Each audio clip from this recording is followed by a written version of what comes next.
자, 여기로부터 채널에 오신 것을 환영합니다. 이번 시간에는 제가 난황유 만드는 방법을 알려드리겠습니다. 난황유는요, 천연 살균, 살충을 작용을 하는 유기농법에서 사용을 하는 방법인데요. 이 난황유 만드는 방법을 응용을 해가지고 여러분들이 많이 보시면 이제 요거를 다른 방법으로 이제 초간단 방법으로 응용을 하기도 하는데, 그 응용을 하는 부분들은 이제 여러분들이 이제 여러분들의 어떤 그런 그 판단으로 하시는 거고요. 요거는 요 방법은 여러분 농사백과를 들어가시면 난황유 천연살충제 만들기가 농사로가 제공하는 방법으로 있습니다. 지금 제가 알려드리는 이 방법은 농사로가 기록을 올려놓은 방법을 그대로 알려드리는 거고요. 요거는 이제 국립농업과학원 유기농업과 심창기 박사님이 올려놓은 자료를 지금 이 출처를 조건으로 해가지고 제가 그대로 하는 방법을 영상으로 제작을 하는 겁니다. 그러니까 그냥 그 어떤 출처 없이 떠도는 어떤 그런 게 아니라, 저도 이거 만드는 방법, 요걸로는 난황유를 이렇게 만드는 방법이 아니라, 솔직히 말씀드리면 마요네즈로 만드는 걸 보고서는 제가 되게 그 충격적이었거든요. 그거는 제가 어떤 그런 농업의 어떤 이런 작물을 키우는 거에 대한 지식이 없었기 때문에, 어머 세상에, 기름하고 물하고 섞이는 거잖아요. 요거를 식물 표면에 이렇게 분사를 해도 되는 거야? 그러면 식물 잎이 코팅이 되는데 광합성은 제대로 할 수 있고 증산작용은 제대로 할 수 있을까? 라고 하는 엄청난 의심이 있었는데, 사실 그것은 희석의 비율이 문제가 있었던 거지, 용법대로만 한다면 문제가 없는 거였어요. 근데 저는 이제 막연한 두려움과 의심 때문에 하지 않았는데, 이제 박사님들의 글을 읽고 그제서야 이제 이해를 해서 이렇게 여러분께 소개를 해드립니다. 난황유의 활용을 어떻게 할 것인가, 이제 한창 유기농법이 이제 우리 이제 이슈가 됐을 때, 그때 이제 많이 이제 제작된 이런 방법들인데요. 박사님들이 딱 요 방법으로 실험과 연구를 해서 수치를 다 내놓은 거예요. 그렇기 때문에 여기에서 여러분들이 다른 데로 응용을 하는 거는 꼭 그 수치와 맞지 않을 수도 있기 때문에 반드시 참고를 하셔야 됩니다. 난황유는 말 그대로 지금 요거하고 요 기름하고 섞어가지고, 자, 유채기름이나 체중유, 카놀라유, 그래서 저는 카놀라유 이 집에 있어서 요거 준비했고요. 해바라기유 등 식용유가 가능하대요. 그러면 여러분들 이제 바로 옥수수 기름하고 그 콩기름은 안 되나요? 막 이렇게 이제 질문들이 있으실 건데, 그것은 여러분들이 이제 알아서 하시는 거예요. 왜냐면 저는 체중유, 그러니까 유채유가 있나 봐요. 체중유, 그 다음에 카놀라유라고 해서 저는 그냥 카놀라유를 딱 선택을 한 거고, 여기에다가 뭐 올리브유가 되냐, 해바라기도 된다고 여기 돼 있잖아요. 올리브유, 그 다음에 옥수수유, 그 다음에 뭐 콩기름 이런 거 되냐고 물어보신다면 그것은 여러분이 선택을 하시는 겁니다. 여기에는 식용유라고 표현을 했으니까 뭐 식용으로 할 수 있는 기름이니까 뭐 가능할 수도 있지만, 저는 근데 올리브유나 무슨 또 이제 여러분들 다른 그 또 뭐가 있냐면 호두기름 막 이런 거는 약간 아닐 수도 있으니까 그런 부분들을 좀 참고를 해주세요. 요거를 이제 유화시켜 갖고 만든 유기농 자재예요. 그래서 농가에서 직접 제조를 해가지고 각종 작물의 흰가루병, 녹음병, 응애 예방 및 치료를 목적으로 활용한다고 합니다. 난황유 이렇게 만든 거에 희석률은 0.3% 비율로 희석을 하는 거예요. 0.3% 용액을 예방적으로 10에서 14일간 주기, 병 발생 후에 치료를 목적으로는 5에서 7일 간격으로 작물에 흠뻑 살포를 하셔야 합니다. 방법이에요. 이게 살포 방법 먼저 말씀드리는 겁니다.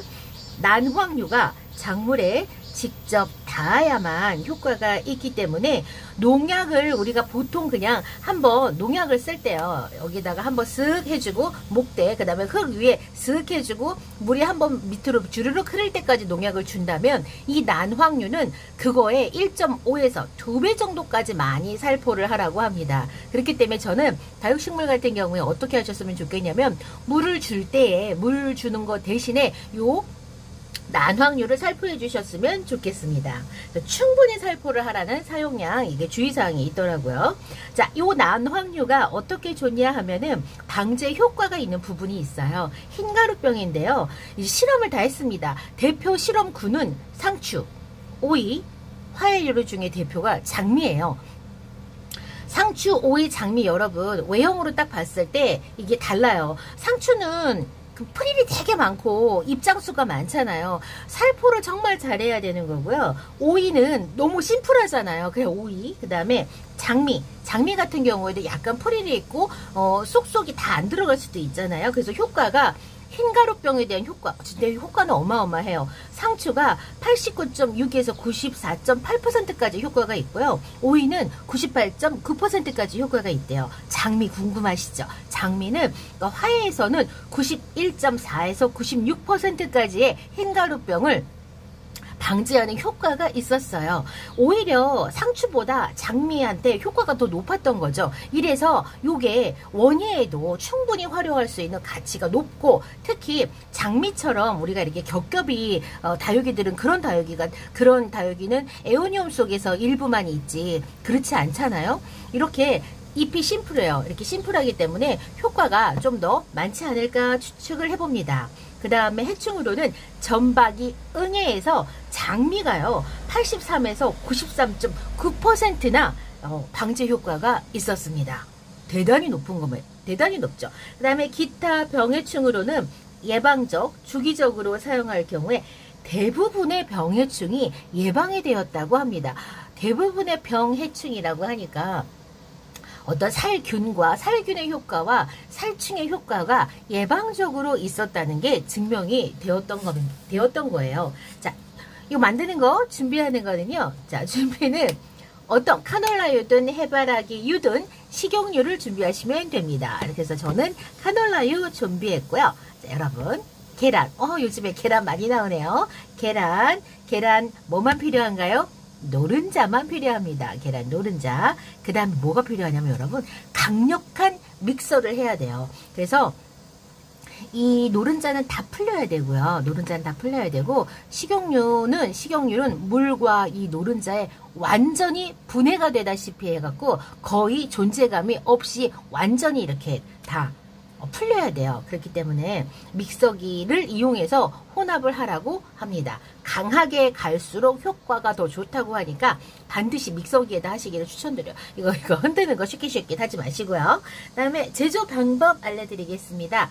제조 방법이 제가 깜짝 놀랐어요. 뭐 적당량의 물에, 도대체 적당량의 물은 얼마만큼인 거야? 이게 고민이 되는 거예요. 자, 적당량의 물에 계란 노른자를 넣고 믹서기로 계란 노른자를 4-5분간 계란 노른자를 먼저 풀어요. 한꺼번에 훌렁하지 마시고요. 계란 노른자를 믹서기에 넣고 먼저 완전히 풉니다. 믹서기의 크기에 따라서 얼마만큼의 물을 넣을 것인가가 정해지는데 이 물의 양은 나중에 여러분들이 희석을 할 때 그 희석 비율에서 계산을 하시면 되겠습니다. 계란 노른자물에 식용유를 첨가를 한 다음에 다시 4-5분간이나 돌려야 돼요, 여러분. 그러니까 5분간 정도 이 믹서기를 돌린다고 생각해 보세요. 믹서기 과열되거든요. 믹서기가 그러니까 몇십 초 단위로 이렇게 갈아야 되잖아요. 근데 5분이나 가르라고 했다는 거는 얼마만큼 많이 이게 섞여야 되는지 그걸 알려주는 거예요. 그러면 어떻게 하시면 돼요? 한 3-40초 갈았다가 멈추고 또 갈았다 멈추고 계속 해가지고 요거를 5분, 전체 분량에 5분 동안 이걸 간다 생각하시면 되겠죠? 전체 사용량의 물. 자, 전체 사용량의 물. 자, 요 용량은요.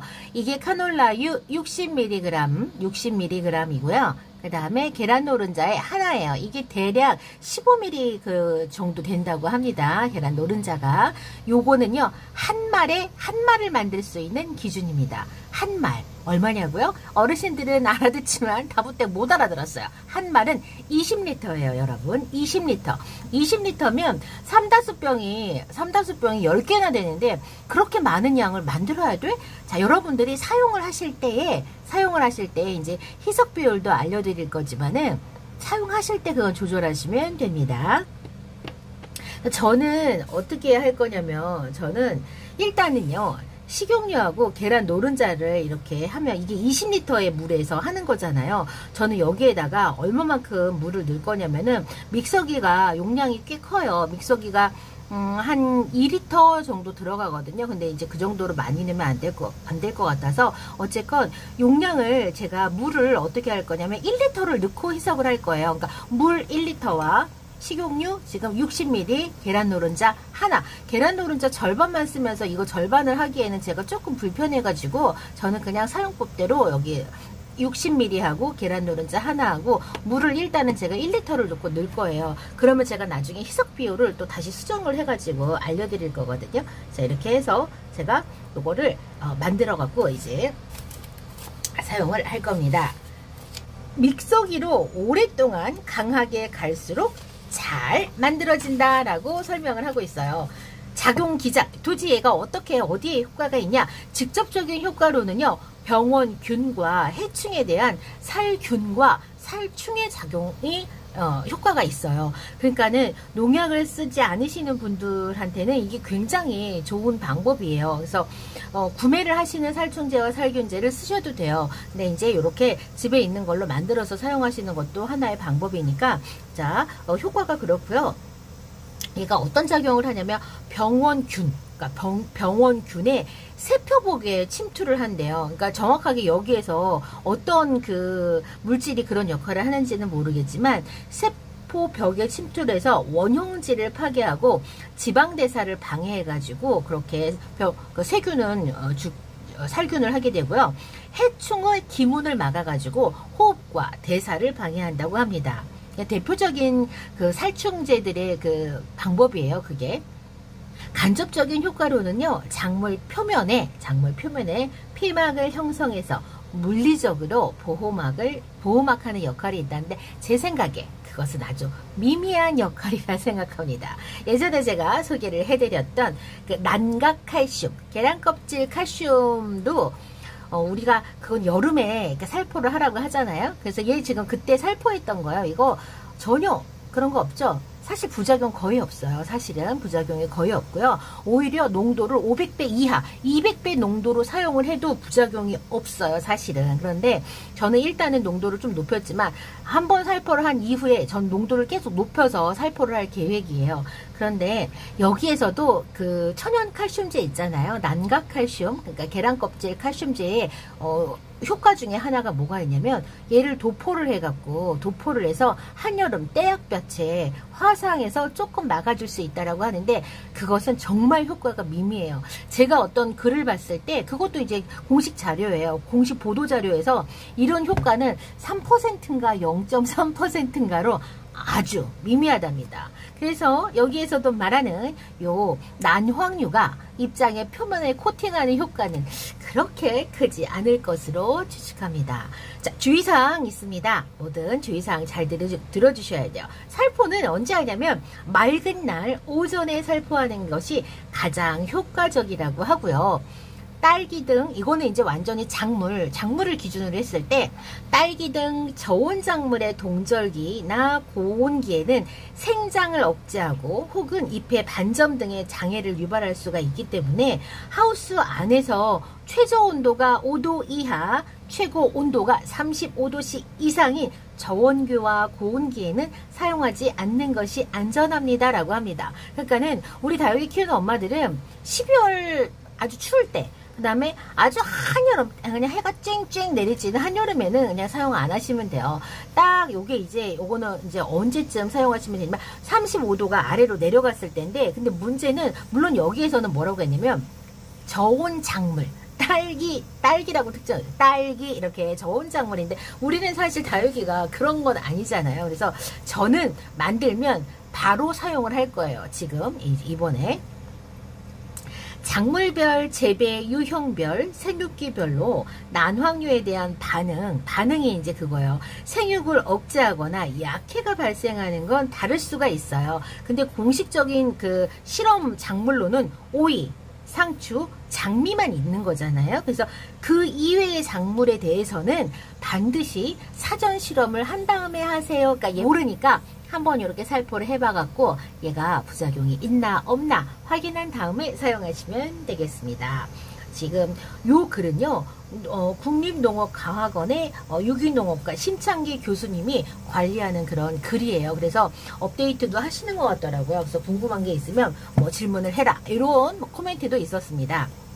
여러분, 이거 원문 보고 싶으시면요, 특히 이제 그 정보력이 좋은 우리 20대, 30대 우리 구독자님들하고 40, 50대 우리 다육 데디들은 정보 검색하시는 거 좋아하시기 때문에 어떻게 찾으시면 되냐면요, 난황류를 검색만 하셔도 농사로가 제공하는 정보들이 나옵니다. 그래서 가볍고, 지금 제가 이번에 소개해드린 건 아주 가벼운 정보고요, 심도 있는 그 자료, 성과도 같은 거를 나타낸 자료들도 있으니까 찾아보신 다음에 다육이 키우실 때 활용하시면 되겠습니다. 저는 이제 믹서기 이거 갈러 가겠습니다.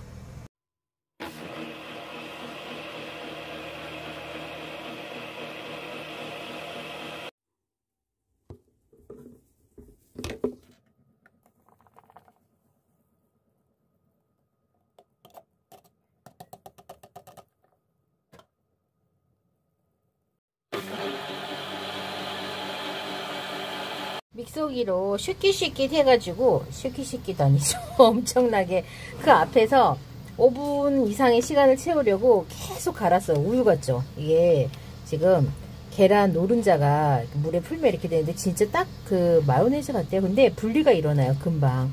밑에서 놔두면 투명한 물이 이렇게 딱 생기고, 그래서 이게 더 많이 해야 되는 건지, 네, 아마 더 해도 똑같을 것 같아요. 밑에 물이 금방 생기더라고요. 그래서 요거는 딱 사용할 정도만 하고 남으면 그냥 버리는 게 낫지 않을까? 보관법에 대해서는 안 나왔더라고요. 그냥 이게 20리터 기준으로 해갖고 그냥 웬만한 농가에서는 다 쓰고도 남는 양이잖아요. 근데 이제 우리같이 취미로 키우는 거는 양이 적은데, 그래서 보관법은 아직 없어요. 그래서 보관법은 잘 몰라가지고 저도 일단은 전 냉장고에 넣긴 할 건데, 냉장고에 넣으면 여러분 마요네즈도 이게 분리가 되거든요, 기름하고. 그리고 자, 여기다가 저는 자, 비율은 1000대 3의 비율입니다. 1000대 3의 비율이어가지고 요게 2.5리터예요 2.5리터 물병이어서 저는 그냥 대략 이 정도. 대략 하니까 너무 또 갑자기 웃기죠? 대충. 원래 2리터 3-5병에는 그냥 여러분들 어떻게 하시면 되냐면 그냥 한 뚜껑 정도. 엄마나 너무 많네 이거 있잖아. 잠시만요, 어떻게 좀 해갖고 닫아볼게요. 충분히 살포를 하라고 했기 때문에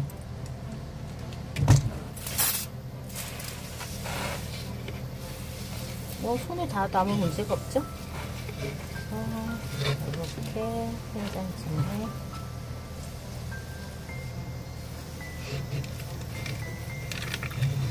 계속 물이 이렇게 뚝뚝 떨어질 때까지 이렇게 충분히 살포를 해줬습니다. 자, 이렇게 살포하는 방법까지 이번 시간 알려드렸고요. 혹시 생각하시기에 너무 기름진 거 아니야? 전혀 그렇지 않아요. 많이 기름지지 않아요. 식용유를 뭐 60ml를 넣기는 했지만 워낙에 희석률이 높기 때문에 뭐 거의 끈적거리는 그런 느낌이 거의 없고요. 그냥 보통 그냥 물하고 거의 비슷해요. 약간 계란 비린내는 있어요. 계란 비린내는 약간 있습니다. 그 점 참조하셔가지고 사용하시면 되겠습니다. 저는 오늘 이 시간 난황류 만들고 지금 사용하는 것까지 했고요. 저는 뭐 선선한 아침이 제일 좋다 이렇게 얘기를 하는데, 내일 아침에 할 수 있을지 아니면 오늘 저녁 때 그냥 할지, 그거는 제가 요거를 살포하는 방법은 이제 여러분들께서 선선한 아침이 가장 좋다고 했으니까 그냥 여러분들 방법대로 하시면 돼요. 오팔리나가 너무너무 우쭐했죠. 삐쩍 말라가지고 제가 얘부터 관수하는 김에 요거를 해줬는데 효과를 한번 기대는 해보겠습니다. 저는 다음 시간에 다시 찾아뵐게요. 그럼 안녕히 계세요.